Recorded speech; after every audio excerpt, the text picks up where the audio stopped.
আসসালামু আলাইকুম। আপনার সিম কার্ডে আপনার সিম কার্ডটি কার নামে আছে খুব সহজে আপনি জানতে পারবেন। তার জন্য আপনাকে ডায়াল করতে হবে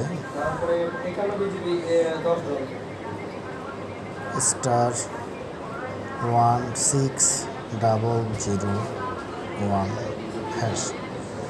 অবশ্যই বলে রাখি, আপনার ফোনে এমবি বা ইন্টারনেট থাকলেই হবে না, আপনার ফোনে টাকাও থাকতে হবে। তাহলে আপনি এই নাম্বার একটু ডায়াল করুন।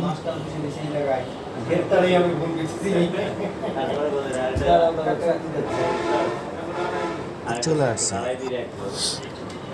আপনার ভোটার আইডি কার্ড বা এনআইডি কার্ডের লাস্ট 4 ডিজিট নাম্বার এখানে দিন।